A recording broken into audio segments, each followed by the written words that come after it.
Dans ce cas-ci, j'ai pris la jambe de la roue arrière. Nous avons un Marathon Plus. Le Marathon Plus a comme particularité d'avoir des flancs beaucoup plus rigides que les autres pneus, donc beaucoup plus difficiles. Ce qui veut dire que c'est extrêmement important de bien enlever l'air de votre tube et puis de peser pour le décoller de ses flancs de la jambe. Alors on fait le tour comme ceci. Voilà. Ce qui veut dire qu'il demande beaucoup de plus d'efforts au niveau des doigts pour pouvoir le retirer. Alors si je veux l'insérer ici, on s'assure toujours de ne pas venir chercher le tube. Et voilà, je l'ai.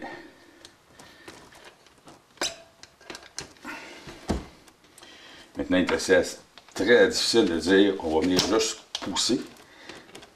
Comme vous pouvez constater, ça demande beaucoup d'efforts. Certaines personnes vont venir en insérer un second. Mais même le second, vu que la rigidité est toute ici, est assez difficile à venir chercher. Et voilà le second. Et là, on va être en mesure de pouvoir venir glisser. Voilà. Pour le Marathon Plus.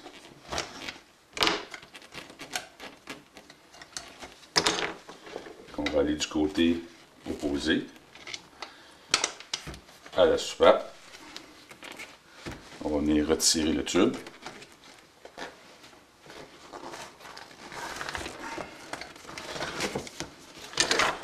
Il est vrai que c'est un pneu qui est extrêmement résistant aux perforations, mais nécessairement a certaines contraintes.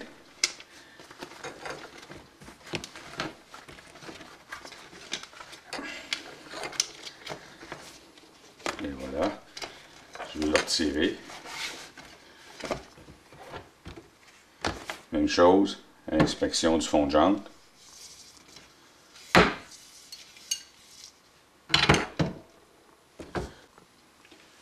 Pour l'insertion du Marathon Plus, eh bien, vous avez des rainures. Donc, inspectez vos rainures. Il y a un sens pour les rainures pour le dégagement de l'eau et de la poussière. Donc, suivre les flèches indiquées au niveau de la rotation du pneu. Okay, ici, c'est marqué rotation dans ce sens-là. Donc, du côté opposé des engrenages, je vais installer ma roue comme ça.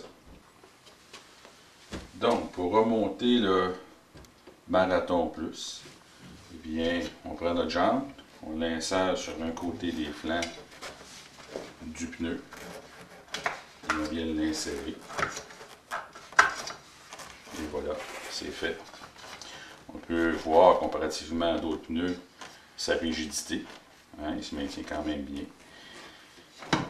Maintenant, on prépare le tube. On l'insère à l'intérieur.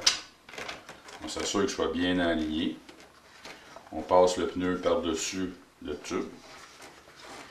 Faire attention que le tube ne roule pas.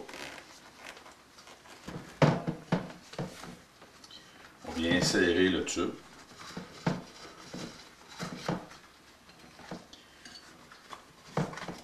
Pour le tube, beaucoup de techniques existent. Certaines personnes vont préférer l'insérer mi-rempli, si on veut, avec un peu d'air à l'intérieur. D'autres vont préférer l'avoir là. Je laisse ça aux spécialistes.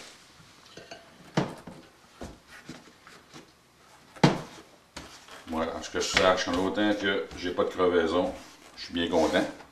Donc, on enligne le tout vis-à-vis notre soupape. On insère notre pneu en premier ici.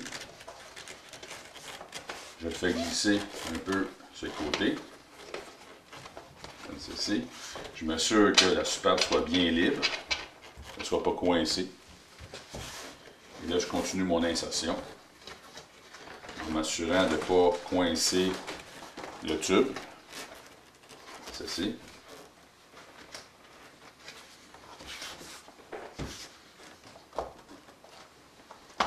Et voilà.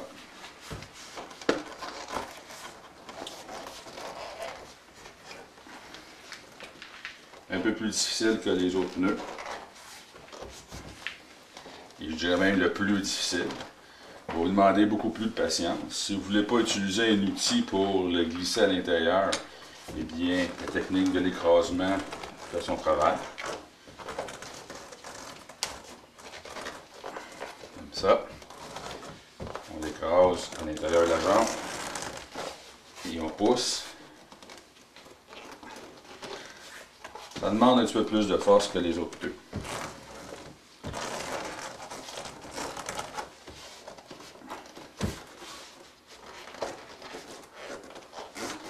Et voilà, un petit bout de fait. Les petits trucs qui existent, comme l'écrasement, encore une fois, mais on vient prendre les attaches rapides en plastique, on vient les insérer sur le côté comme ça, pour pouvoir l'insérer plus facilement à l'intérieur. Aussi des sangles, des gens utilisent les sangles. C'est à votre discrétion. Tout dépend de votre patience et de la force de vos doigts. Mais ça se fait.